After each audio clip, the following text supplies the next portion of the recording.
네. 네, 안녕하세요. 저는 광주대 작업치료학과 10학번 최원석입니다.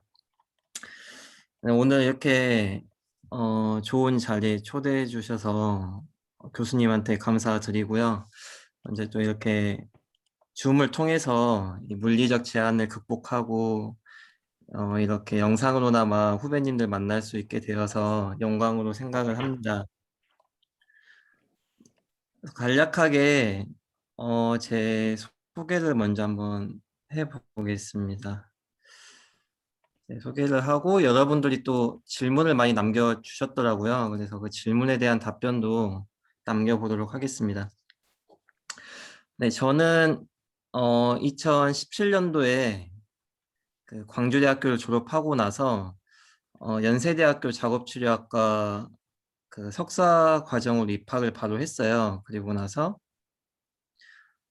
그 2년 동안 석사 과정을 풀타임을 하고 졸업을 하고 이제 곧바로 여기 국립재활원에 있는 그 국립재활연구소에 입사를 했습니다. 그리고 작년부터는 연세대학교 작업치료학과에서 박사 과정을 시작하고 있습니다. 네, 그리고 뭐 대외 활동으로는 좀 다양하게 하고 있는데요. 뭐 장애인 단체에서 솔루션 위원도 하고 있고 이제 뭐 정당 활동도 하고 있는데 뭐 정당 활동은 아무래도 더불어민주당이 이런 사회적 그 소외계층에 대해 좀 관심이 많다 보니까 그쪽에서 청년 장애인들을 위한 정책 자문 하고 있고 강북구청에서도 청년 장애인을 위한 그런 정책 개발 그런 쪽에 좀 그 자문을 제가 제공하고 있습니다. 네, 그리고 뭐 사회적 활동도 과거에 한 2번 정도 했는데 그거는 이제 강의하면서 제가 소개를 하도록 하겠습니다. 잠시만요. 이게 제가 지금 음,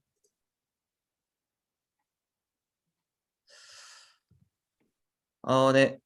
그 이제 질문에도 있었던 것 같아요. 왜 대학원에 진학을 하게 되었는가 이런 질문이 있었는데 저는 이제 교정적 접근 방법보다는 이제 보상적 접근 방법에 좀 관심이 많이 있었어요. 그래서 그 보상적 접근 방법이라고 하면은 대표적인 게 이제 환경 수정이 되겠죠. 그래서 환경 수정이라고 하면 이것도 좀 용어가 어렵긴 한데 그 장애인들을 둘러싸고 있는 환경, 그러니까 물리적, 사회적, 법적, 제도적, 문화적, 사회적 이러한 것들 다 환경이라고 하는데 이러한 것들을 수정을 해주는 거예요. 그러니까 예를 들어서 걷지 못하시는 분한테는 전동 휠체어를 제공하고 말을 못하시는 분들한테는 보완대치 의사소통 기구를 뭐 제공하는 이러한 것들이 보상적 접근 방법 중에 한 가지인데 저는 병원에서 치료를 하는 것보다 이러한 환경 수정에 좀 관심이 많았습니다. 그래서 재활공학을 해야겠다라는 마음이 들어서 연세대학교 작업치료학과에서 재활공학을 하고 계시는 교수님을 찾아 그 입학을 하게 되었습니다. 네, 그래서 대학원에 입학을 하고 나서 사실은 제가 좀 그 엄청 기대를 많이 안고 갔어요. 왜냐면 뭐 제가 연세대학교 작업치료학과에 뭐 인연이 있었던 게 아니라서 그냥 막연하게 연세대학교 작업치료학과가 아무래도 우리나라에서는 가장 그 높은 수준의 학교니까 이 학교는 과연 어떠할까, 얼마나 대단한 연구를 하고 있을까, 뭐 얼마나 대단한 뭐 얼마나 유능한 선생님들이 있을까라는 그런 기대심을 안고 대학원에 진학을 했습니다. 그래서 대학원을 이제 진학을 해서 다행히도 제가 원하던 교수님의 연구실로 들어갈 수가 있었고 제 지도 교수님은 또 국내에서 재활 그 공학 연구를 가장 많이 하시는 분이어서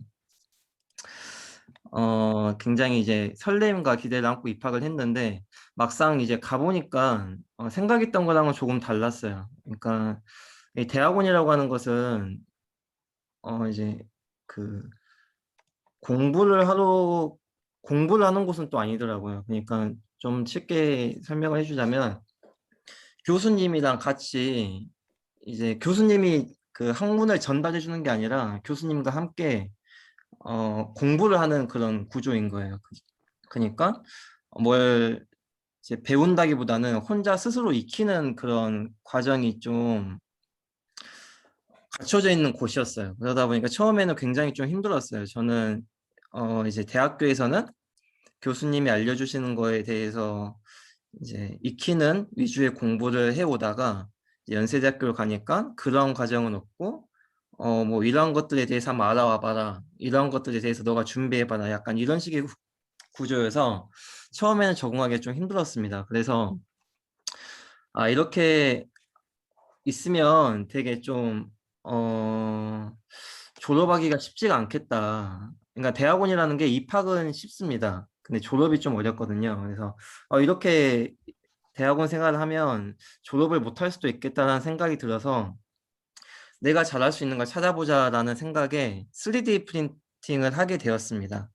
그래서 뭐 3D 프린팅을 그렇다면 왜 잘할 수 있다는 생각을 하셨나요? 이렇게 물어본다면 어 사실은 그 배경을 조금 더 설명을 하자면 제가 좀 이걸 간추려서 설명하다 보니까 이렇게 말이 좀 꼬이는데 사실 3D 프린팅을 하게 된 거는 이제 제가 랩실에 갔는데 제 위로 이제 선배님들이 네 분이 계셨어요. 연구실 선배님 네 분이 계셨는데 워낙 다들 그 능력들이 좋으신 거예요. 뭐 병원에서 몇 년 있다 오시고 또 영어를 또 엄청 잘하시고 또 어떤 분은 또 컴퓨터를 엄청 잘하시고 그래서 뭐 제가 되게 나설 수 있는 분야가 없겠더라고요.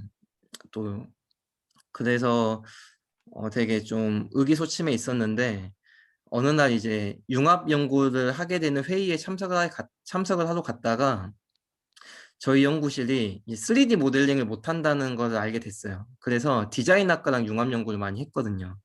그러다 보니까 저희 연구실이 디자인 그런 학과에 굉장히 끌려가는 그런 뉘앙스를 제가 받아가지고 그러면 내가 모델링을 해야겠다라는 마음이 들었어요. 그래서 3D 프린팅을 하게 되었고요.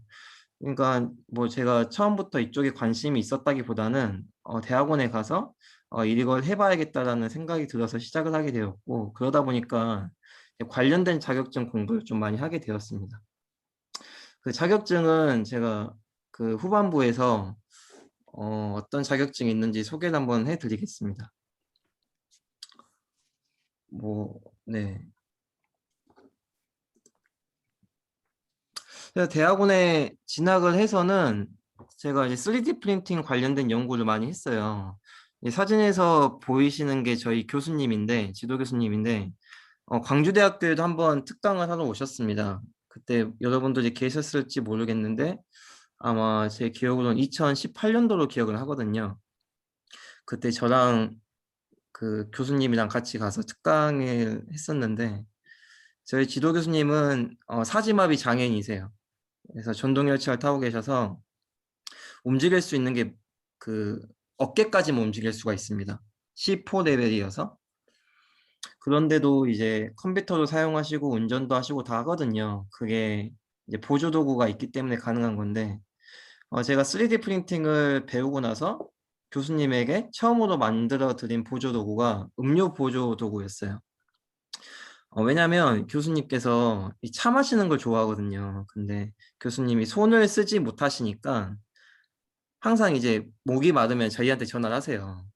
그럼 전화를 하면 저희가 가서 물을 먹여드리고 그리고 다시 또 연구실로 와서 또 연구하고 그게 교수님도 불편하고 저희도 불편하죠. 그래서 교수님이 독립적으로 음료를 마실 수 있는 보조독을 한번 만들어 봐야겠다 해서 제가 3D 프린팅으로 이제 설계해서 이렇게 만들어서 선물해 드리고 기념으로 찍은 사진입니다. 그래서 그때 교수님께서 굉장히 좋아하셨던 그런 추억이 있고요. 다음으로는 이제 유니버셜 커프도 한번 제가 3D 프린팅으로 만들어 봤어요. 그래서 이거는 제가 만들어서 특허도 출원을 한번 해봤던 그 보조 도구이고요. 그리고 이제 이러한 활동을 하니까 주위에서 막 나도 이런 거 만들어 주세요라고 부탁하시는 분들 되게 많은 거예요. 그래서 아, 이거는 이제 내 수준에서 하기는 좀 벅차다라는 생각이 들더라고요. 비용적인 부담도 있고, 또 이게 체계가 안 잡혀 있다 보니까 체계를 잡아서 해야겠다는 생각도 컸어요. 그래서 제가 이제 크라우드 펀딩을 했어요. 그러니까 지역사회에 거주하고 있는 장애인분들에게 무료로 이제 보조기랑 보조도구를 만들어 드리는 캠페인을 하고 싶다. 그래서 돈이 필요한데 좀 모금 좀 해달라고 이렇게 크라우드 펀딩을 카카오랑 같이 진행을 해서 모금을 했습니다. 그래서 모금한 돈은 약 100만 원 정도가 되었고, 그 돈을 이용해서 한 40분, 40명에 해당하는 장애인분들한테 무료로 맞춤형 보조기랑 보조도구를 만들어 드렸습니다. 그래서 그 대상자분들은 5개 기관이랑 협력을 해서 모집을 했어요. 그래서 이런 캠페인을 하니까 이게 이제 제가 만들어 드렸던 분들의 그 모습이고요. 이렇게 캠페인을 하니까 그 뉴스에서도 좀 관심을 보이고 신문도 막 나오고 막 이러면서 좀 이 작업치료사가 3D 프린팅을 통해서 다양한 활동을 할 수 있다더라 라는 어빌리티가 좀 많이 홍보가 된 것 같아요. 그래서 작업치료사 협회 차원에서도 많이 지원을 해줬고, 또 그리고 이 협회에서도 보수교육 같은 것도 이제 지원을 해주겠다. 그리고 이제 작업치료사가 이 3D 프린팅을 이용해서 더 많은 역량을 펼칠 수 있겠다라는 그런 응원도 해주시고 하셨어요. 그래서 이제 올해는 아마 제가 보수교육을 할 것 같아요. 그래서 협회에서 이 작업치료사를 대상으로 3D 모델링이라는 과목을 가지고 이제 보수교육도 올해부터는 시작할 것 같고, 또 이제 해외에서도 관심을 가져줬어요. 그래서 여기 보시면 이제 러시아에서도 제 사례가 소개되면서 좀 이런 한국의 작업치료사는 대단하다, 뛰어난 역량을 가진 집단이다라고 하는 것들도 이제 좀 알려졌습니다. 그래서 이러한 것들도 있었고, 이러한 활동을 하고 난 다음에 제가 이제 현재 일하고 있는 곳으로 입사를 했습니다. 그래서 이제 제가 일하고 있는 곳은 국립재활원인데, 국립재활원에 있는 임상재활연구과의 연구원으로 입사를 하게 되었습니다. 그래서 여기에서는 휠체어 관련된 연구를 많이 하고 있어요. 휠체어 관련된 연구랑 장애인 정책, 그리고 그 재활 수가 개발하는 연구 많이 하고 있거든요. 그래서 뭐 다양한 연구를 하고 있는데, 제가 이제 입사한 지가 한 3년 돼가지고 많은 연구에 참여하지는 못했습니다. 그래서 주로 이제 척수 손상 관련된 휠체어 관련된 연구를 하고 있다는 점 알려드리고 싶어요. 제가 이제 여기까지 그 말씀을 드리고, 이제 그 또 PPT를 또 하나 준비했는데요. 여러분들이 이제 질문한 거에 대한 PPT도 한번 만들어 봤어요. 네, 그래서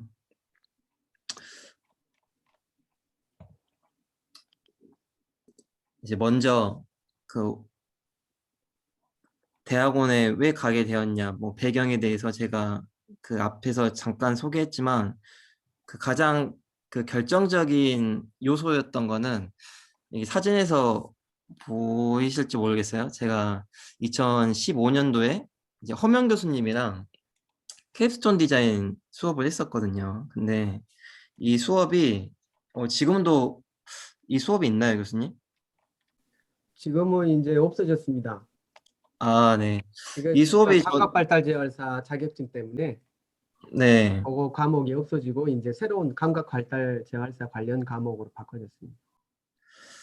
아, 저도 사실은 이 수업이 굉장히 그 당시는 생소했어요. 캡스톤 디자인 되게 처음 들어본 그런 수업이었는데, 어, 왠지 이제 시험도 없고 약간 편하게 수업을 할 수 있을 것 같아서 한다고 해가지고 했던 것 같은데, 이게 이 교수님이랑 연구를 하는 거예요. 근데 어마어마한 수준의 연구를 하는 게 아니고 한 학기 동안 어떠한 아이디어를 이제 상용화 전 단계까지 한번 이제 개발을 하는 건데, 이게 어떻게 보면은 저에게는 좀 많은 영감을 줬던 것 같아요. 그래서 이때 저희가 교수님이랑 같이 핸드폰으로 인지재활 어플을 개발했었거든요. 그래서 저희가 직접 사진도 막 찍고 음성도 녹음하고 컴퓨터공학과 학생이랑 융합해가지고 어플 만들어가지고 어플로 구동도 해보고 안드로이드에 올려보고 막 서버도 사보고 되게 다양한 경험을 했었거든요. 근데 생각해보니까 이러한 경험을 했던 게 정말 저한테는 그래도 값진 경험이었어요. 왜냐면 제가 아까도 말씀드렸다시피 딱 연세대학교 대학원에 딱 갔는데 진짜 이러한 과정들을 하고 있었거든요. 근데 이러한 과정들이 좀 더 컸죠. 큰 단위에서 이루어지고 있었지만 이러한 과정을 제가 경험해보지 않고 갔다고 하면 아마 진짜 그 자퇴를 했을 수도 있을 것 같아요. 극단적으로 생각을 하면. 왜냐면 이때 되게 그런 경험을 했던 게 되게 도움이 많이 돼서 이러한 것들을 하고 나서 이제 환경 아까 말했던 그 포상적 접근 방법에 관심이 생겼고 그런 거를 제대로 배우려면 대학원에 가봐야겠다라는 생각이 들어서 그런 것들이 스토리가 있었기 때문에 제가 지금 이 자리까지 왔구나라는 생각을 하고 있습니다. 그래서 이때 그 캡스톤 디자인 했던 게 굉장히 저한테는 큰 경험이어서 대학원을 가게 되었다는 점. 그리고 지금도 캡스톤 디자인 수업을 하고 있어요. 대학원에서도 연세대학교 대학원에서도 캡스톤 디자인 수업이 있거든요. 그래서 저도 지금 그 수업을 듣고 있는데 이 대학원 차원에서 캡스톤 디자인은 학생 개개인이 한 개의 프로젝트를 맡아서 하는 거예요. 그러니까 이제 그 수업을 지금 11명이 듣고 있는데 그 수업에서만 벌써 11개의 프로젝트가 진행되고 있는 겁니다. 그러니까 좀 학부 차원이랑 좀 커졌죠. 그래서 그런 것들을 하고 있는데 이런 캡스톤 디자인이 대기업들에서는 프로젝트 단위로 되게 많이 이루어지고 있거든요. 그래서 이제 뭐 팀별로 캡스톤 디자인해서 아이디어가 좋은 거는 상용화까지 해서 수익 구조가 발생할 수 있게끔 대기업에서는 이루어지고 있다고 해요.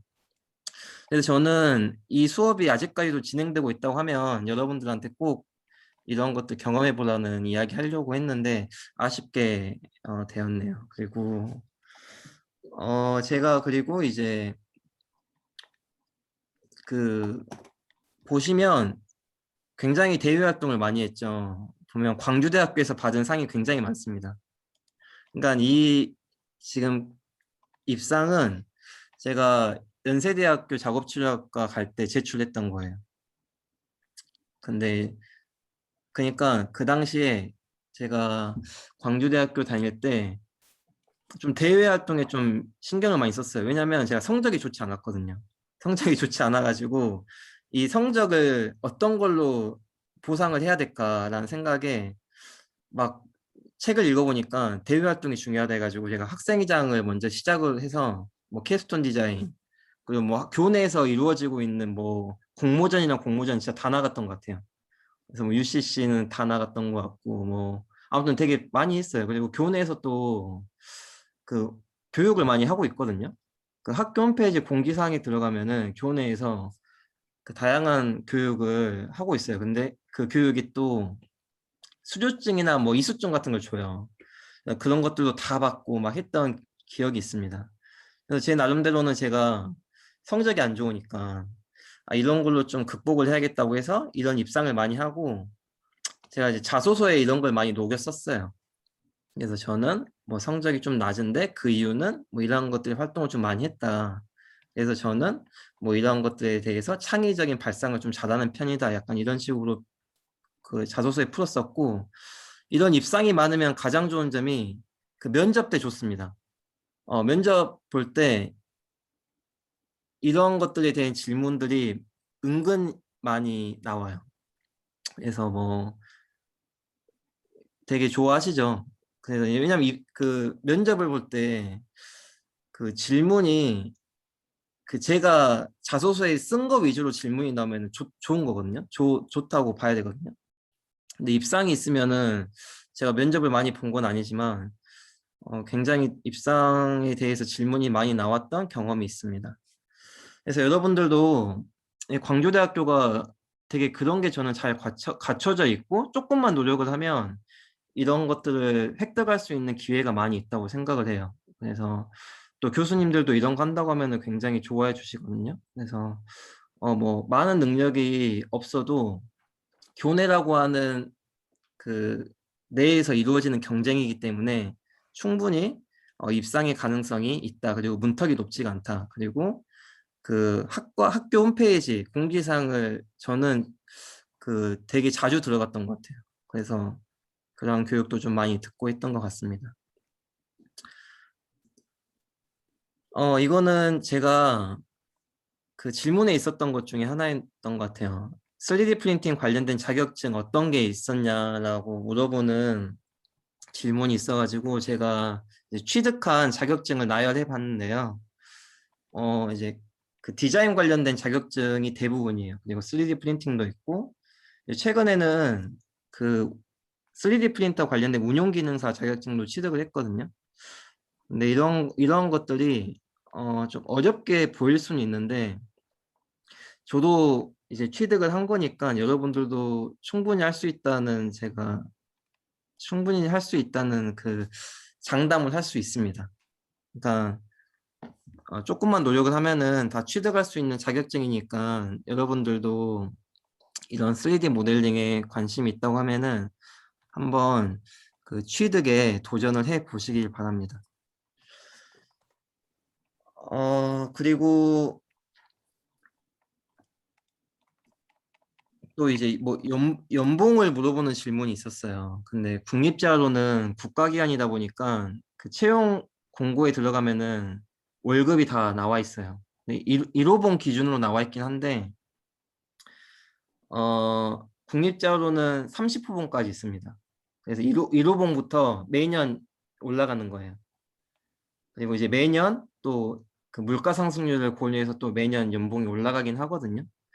그래서 30호봉까지 있고 이제 1호봉부터 올라간다는 점. 그래서 보통 이제 국립자원의 작업치료사가 한 50명 있을 거예요. 40명 정도 있나? 그런데 이제 그분들이 월급으로 치면은 9급 공무원 정도 월급 받는 것 같아요. 9급 공무원 정도 월급을 받고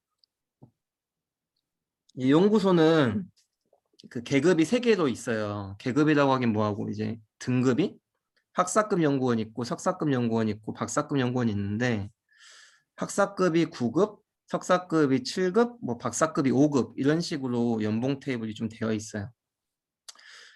그렇게 되어 있어서 뭐 월급은 이 정도 받는다라고 생각을 하시면 돼요. 근데 국립재활원이 많이 주는 편은 아니에요. 일반 재활병원이 많이 줄 거예요, 월급은.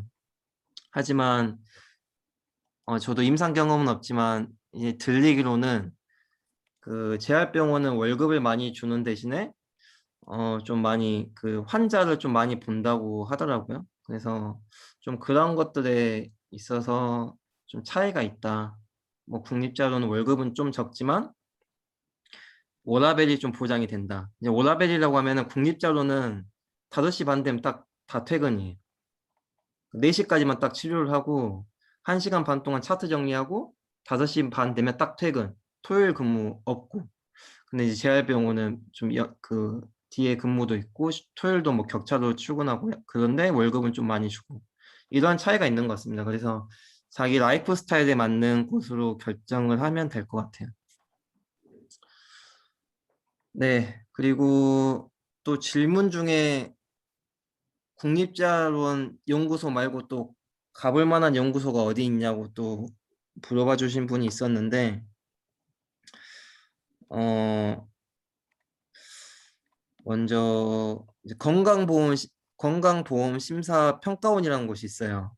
그래서 건강보험 심사 평가원 안에도 심사평가 연구소가 있고요. 그리고 인천에 재활공학연구소가 있습니다. 그리고 이제 삼성경제연구소라고 있어요. 삼성에서 운영하는 데인데 거기에도 그 작업치료를 뽑습니다. 왜냐하면 삼성경제연구소에 사회공헌 팀이 있어요. 대기업들은 사회공헌을 해야 하기 때문에 LG, 뭐 삼성, 현대, 대우 이런 데가 다 사회공헌 팀이 있습니다. 그래서 거기서는 이제 사회공헌의 수요자가 장애인도 해당이 되거든요. 그래서 저희 같은 치료사의 수요도 있습니다. 그런데 이제 그런 곳으로 가려면은 이제 뭐 석사 이상은 돼야 되는 것 같더라고요. 그래서 사실 저도 올해 초에 삼성경제연구소에 지원을 했어요. 지원했는데 아쉽게도 떨어졌습니다. 네, 굉장히 기대를 많이 했는데 아직은 좀 부족한 것 같더라고요. 그래서 저는 여기서 좀 그 경력을 쌓아서 이런 대기업 쪽으로 가는 게 제 목표이긴 합니다. 그래서 박사하고 여기서 이제 국가 경력 쌓고 해서 제 목표는 이제 삼성경제연구소입니다. 네, 그리고 이제 질병관리본부도 연구원이 굉장히 많이 있어요. 질병관리본부가 아마 국가기관 중에서는 연구원이 제일 많을 거예요. 네. 그럼 이제 그 여러분들 또 궁금해하실 거예요. 그러면 이 국립자론에서 일하면 공무원인가 이렇게 궁금해할 수도 있는데 공무원은 아닙니다. 이제 좀 생소할 수가 있는데 공무직이라고 표현하거든요. 공무직이라고 하면은 공공기관에서 근무하는 무기계약 근로자라고 생각을 하시면 되세요. 네, 그래서 이제 우리나라 국가기관에 연구소가 많이 있어요. 이제 그 보건복지부는 제가 일하고 있는 국립재활연구소, 그리고 질병관리본부, 그리고 뭐 과기부는 중앙과학관 이렇게 연구소가 있는데 거기에서 근무하고 있는 연구원은 다 공무직 아니면 기간제입니다. 네. 그러니까 연구원은 공무직 아니면 기간제라고 보시면 돼요. 국가기관에서 일하고 있는 연구원은. 그리고 이제 연구사, 연구관이 있는데 그분들이 공무원이세요. 그 연구사, 연구관이. 그리고 연구원은 공무직 아니면 기간제다. 이렇게 알고 계시면 됩니다.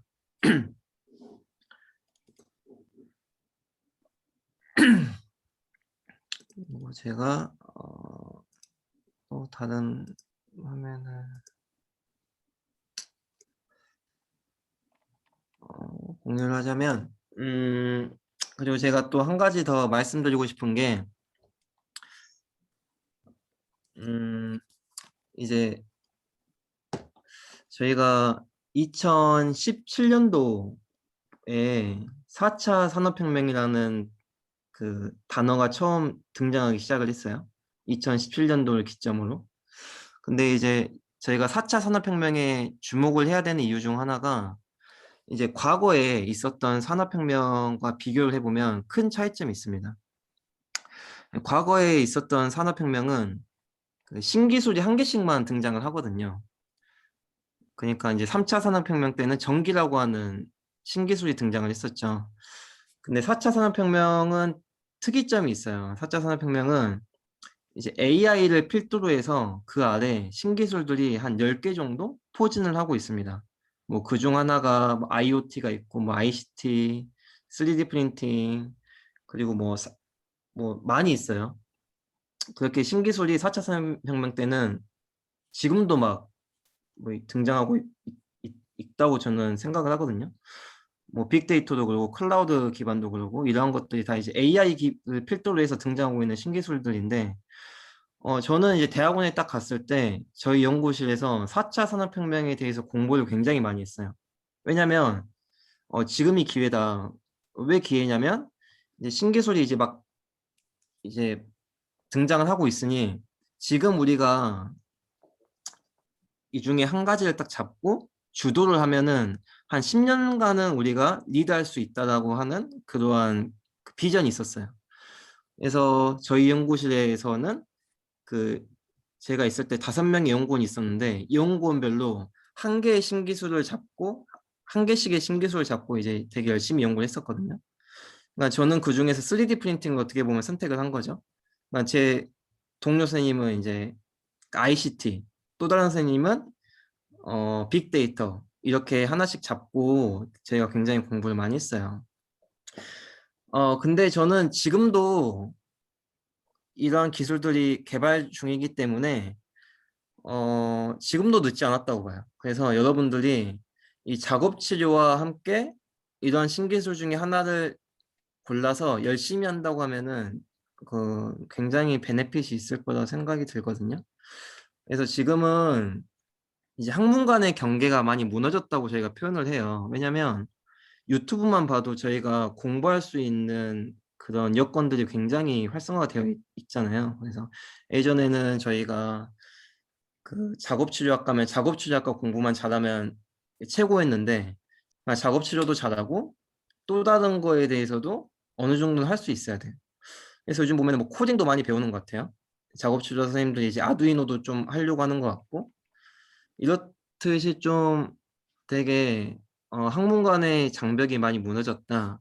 그러다 보니까 요즘에 융합 연구가 많이 이루어지고 있습니다. 학과 간의 융합 연구가 많이 이루어지고 있고 이제 그 좀 생소하시겠지만 이 우리나라 이제 국가에서도 예전에는 연구를 각각 중앙부처끼리 하는 거를 좋아했어요. 그러니까 보건복지부는 그 국민의 복지와 관련된 연구를 하고 과학기술통신부는 과학발전에 관련된 연구를 하고 문화체육관광부는 국민의 문화와 체육 발전에 이바지할 수 있는 연구를 하고 이렇게 그 중앙 부처 각각의 자기만의 색깔을 가진 연구를 하는 걸 좋아했는데 요즘에는 그렇게 안 합니다. 요즘에는 범부처, 다부처 이렇게 붙여가지고 중앙부처끼리 협업을 해서 연구를 하고 있어요. 이 말은 요즘 트렌드가 어, 하나만 잘해서는 좀 많이 이제 메리트가 없어지고 있다라는 저는 생각을 많이 하고 있습니다. 그래서 저 또한 이제 작업 치료도 하면서 이제 3D 프린팅이라고 하는 것을 꾸준히 하고 있거든요. 그러니까 여러분들도 어떻게 보면은 지금 굉장히 좋은 시기에 대학교 생활을 하고 있다라는 저는 생각이 듭니다. 왜냐하면 지금 저희가 4차 산업혁명의 과도기의 시점에 살고 있기 때문에 여러분들이 이제 좀 더 그 자신감과 욕심을 가지고 다양한 학문에 좀 도전을 해보고 또 다양한 시도를 좀 해봤으면 좋겠어요. 그래서 이제 제가 준비한 마지막 PPT라고 할 수가 있는데요. 이게 보시면 아시겠지만 배 사진이에요. 배인데 이게 항구에 정박해 있는 배거든요. 근데 이렇게 배가 항구에 정박해 있다고 해서 그 배가 아니진 않아요. 이것들도 다 배이긴 한데 이 배가 존재하는 이유가 될 수는 없어요. 이 말은 무엇이냐면 이 배라고 하는 것은 이 드넓은 바다를 이제 항해할 때 저희가 이제 배의 존재가 될 수가 있는 거죠. 이처럼 이제 여러분들도 이 꿈이 있다고 하면은 과감히 이 도전을 하시고 또 거기에서 얻는 성취감 그리고 자기 효능감 이런 것들을 좀 맛보시면서 자신의 그 미래를 좀 그려나갈 수 있으면 좋겠습니다. 그래서 좀 멋진 그런 광주대학교 작업치료학 학생들이 되셨으면 좋겠고 또 이제 여러분들이 그 진로에 대해서 고민이 있을 때는 교수님들과도 좀 소통을 많이 하시면서 그 이러한 꿈들을 좀 구체적으로 그려나가셨으면 좋겠어요. 그래서 이제 자기 혼자만 생각을 하고 자기가 이렇게 좀 아닌 것 같다고 이렇게 그 목표를 바꾸기보다는 좀 선배라든지 교수님이라든지 이렇게 좀 고민해보고 좀 진로를 더 다양하게 생각을 하면서 그런 멋진 꿈을 안고 꼭 졸업을 잘 하셨으면 좋겠습니다. 그래서 저는 그 질문 중에 이런 질문도 있었는데 뭐 작업치료학과를 선택한 거에 대해서 후회한 적이 있나요? 이런 질문이 있었는데 저는 현재까지는 그 후회한 적이 없습니다. 그래서 이제 저는 작업치료를 굉장히 비전 있는 분야 중에 하나라고 생각을 하고 있고요. 저 또한 이 작업치료가 더 발전할 수 있으면 좋겠다는 생각을 많이 하고 있기 때문에 제가 지금 하고 있는 일에 열심히 매진하면서 어, 앞으로 더 멋진 그 미래를 향해 저도 이제 함께 나아가려고 합니다. 그래서 제가 여기에 이제 인스타그램 계정을 넣어놨는데요. 여기 들어가 보시면 제가 3D 프린팅으로 만든 것들 많이 올려놓고 또 다양한 그 활동하고 있는 것도 올려놓고 이렇게 하고 있거든요. 아무래도 제가 임상 경력이 없다 보니까 그 임상에서 얻을 수 있는 아이디어가 굉장히 제한되어 있어요. 그래서 인스타그램을 통해서 다양한 치료사 선생님들과 또 소통을 하고 있습니다. 그래서 여러분들도 뭐 3D 프린팅에 관심 있거나 아니면 연구에 관심 있으시면 인스타그램 팔로우 하셔가지고 저한테 DM 보내주시면 제가 여유 될 때 이제 답변해드리고 할게요.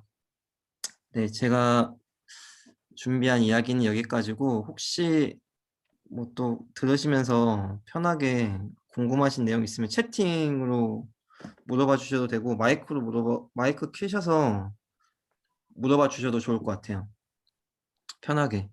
자, 그러면 우리 질문이 있으면은 편하게 오디오로 질문하셔도 되고 채팅창으로 하셔도 됩니다. 질문하시는 동안 혹시 최 선생님 우리 그때 그 해외 실습 나갔던 거 예. 그것도 좀 잠깐 소개해 주면 좋을 것 같아서 공유 한번 잠깐 제가 한번 나눠볼게요. 그리고 이제 혹시 뭐 동영상 같은 거 있으면 한번 보여줘도 좋을 것 같기도 하는데 예전에 막 동영상도 만드시고 그랬는데 지금 이거 보이죠? 지금 이거 보인가요? 이게 몇 년도에 그때 미국 갔던 실습 내용이 잠깐 뭐 이거 질문 일단 채팅창에 질문 올려주시고 또 기타 이렇게 선배님한테 궁금한 거 또 이제 오디오로 하셔도 되고요.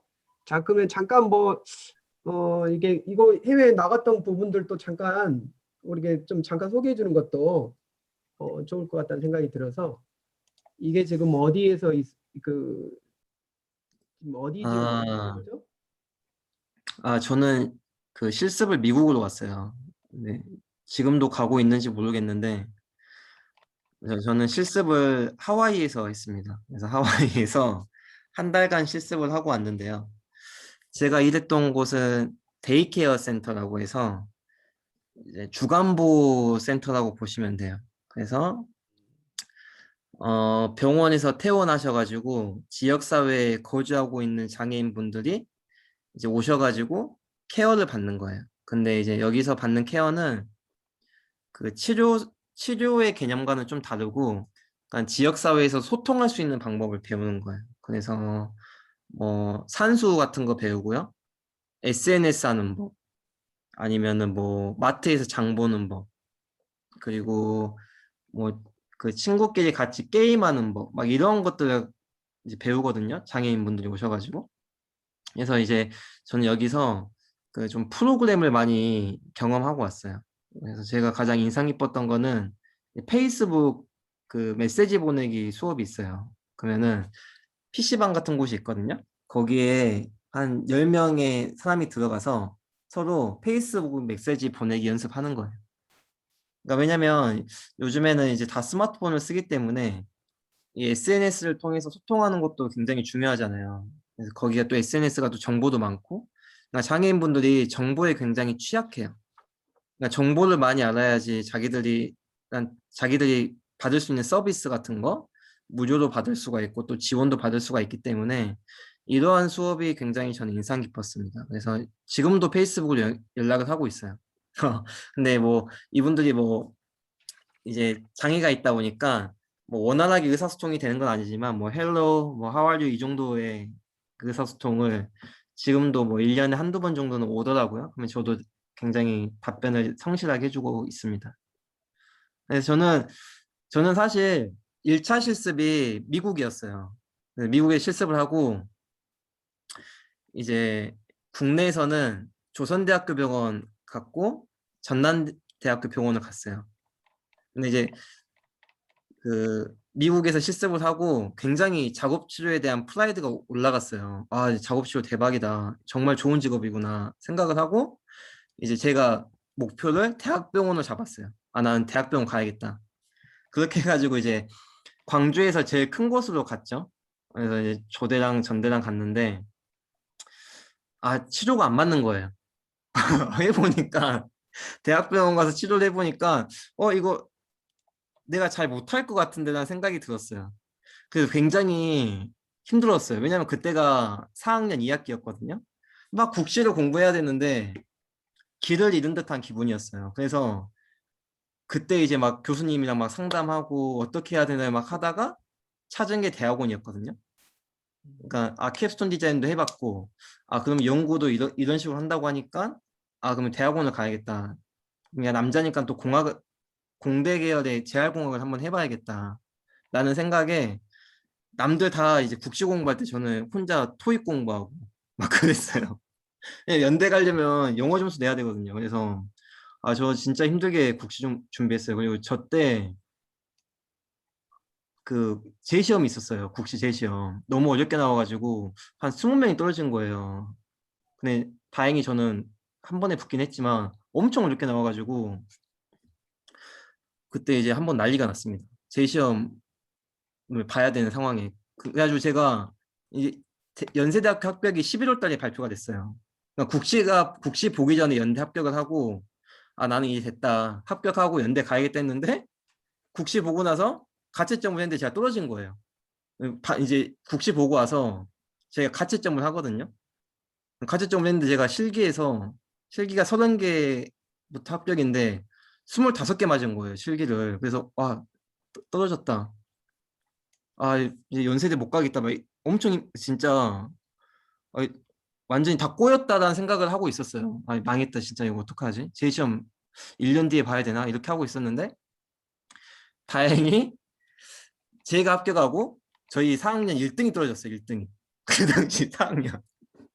교수님 기억하실지 모르겠는데 네. 저희 1등이 그러니까는 그 1등이 떨어졌 4학년 1등 걔거 실기 점수로 가채점을 하다 보니까 다 떨어진 거예요.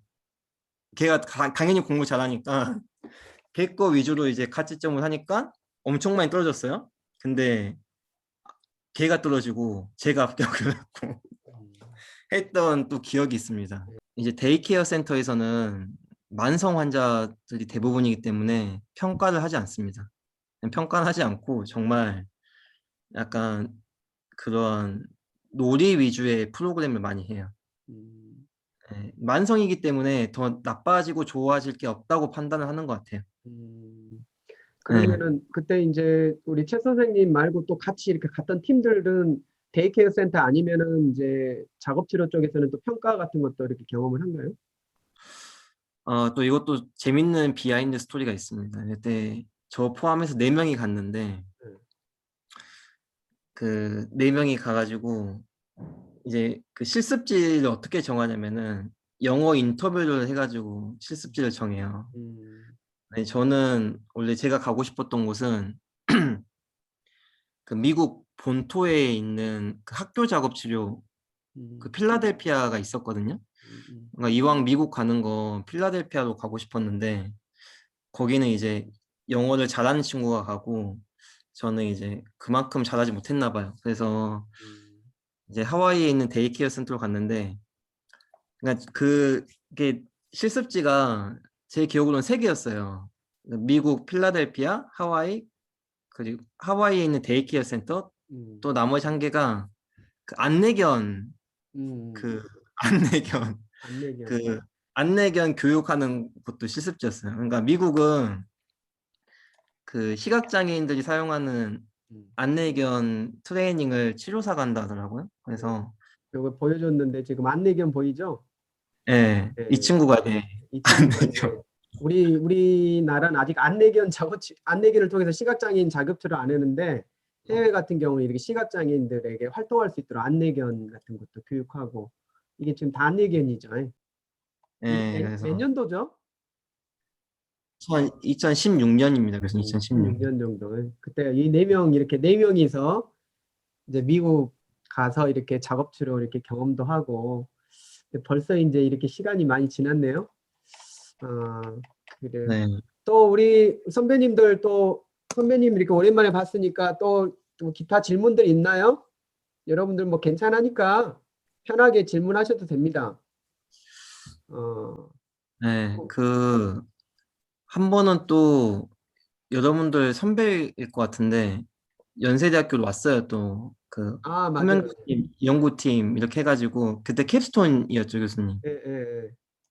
네, 그래서 여러분들 선배들을 한번 제가 대학원에 있을 때 한번 또 연대 와가지고 같이 또 저희 연구하고 있는 것도 한번 보고 있었거든요. 음, 네, 그렇게 했는데 사실 그 또 제가 해드리고 싶은 말이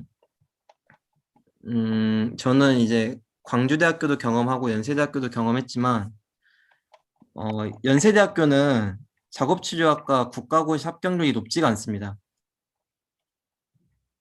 예. 그 말은 즉슨 광주대학교가 굉장히 실력이 좋아요. 그럼 확실합니다. 제가 왜냐면 그 대학원 생활을 하면 이제 연세대학교에서 그 수업 조교도 하거든요. 근데 어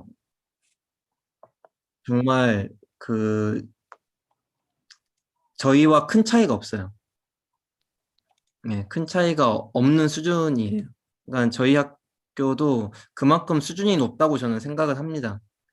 예, 그렇게 하기 때문에 그리고 또 제가 알기로는 광주대학교 작업치료학과 대학원도 굉장히 논문이 많이 나오고 있는 걸로 알고 있어요. 그러니까 이렇게 그 연세대학교 말고 논문을 많이 게재하는 대학원이 많지가 않거든요. 근데 광주대학교 작업치료학과 대학원은 제가 알기로는 굉장히 또 좋은 연구를 많이 하고 있는 걸로 알고 있습니다. 네, 저는 사실 이제 말씀드렸다시피 치료에 좀 관심이 없어가지고 그 재활공학을 하러 연세대학교를 갔지만 이제 치료에 좀 관심이 있고 이제 한다면 광주대학교 작업치료학과 대학원도 굉장히 메리트가 있다고 저는 생각을 합니다. 그래서 여러분들 중에 나는 좀 대학원에 가서 연구를 많이 해보고 싶다 하면은 광주대학교 작업치료학과 대학원도 좋으니까 거기에 진학하시는 것도 저는 정말 좋다고 봐요. 왜냐면 석사 나오면은 다 똑같은 석사고 박사 나오면 다 똑같은 박사입니다. 예. 그러니까는 뭐 그렇게 학교도 물론 중요할 수가 있지만 사회 나와서는 그렇게 큰 차이는 없고 가장 중요한 건 이제 본인이 대학원에 있는 동안에 어떠한 그 연구를 많이 했는가 그리고 뭐 학위 논문 주제가 어떻게 되었는가 이런 것들이 좀 중요하지 그렇게 학교는 이렇게 다 나오면은 그렇게 큰 차이는 없는 것 같아요. 그래서 막 너무 이제 아 나는 연구를 하고 싶은데 그러면 무조건 뭐 연대 가야 되나 이렇진 않고 대학원에 생각이 있다고 하면은 광주대학교 작업치료학과 대학원도 제가 봤을 때는 정말 좋은 곳이기 때문에 여러분들이 많이 지원을 하고 또 입학하셨으면 좋겠어요. 연구에 관심이 있다고 하면.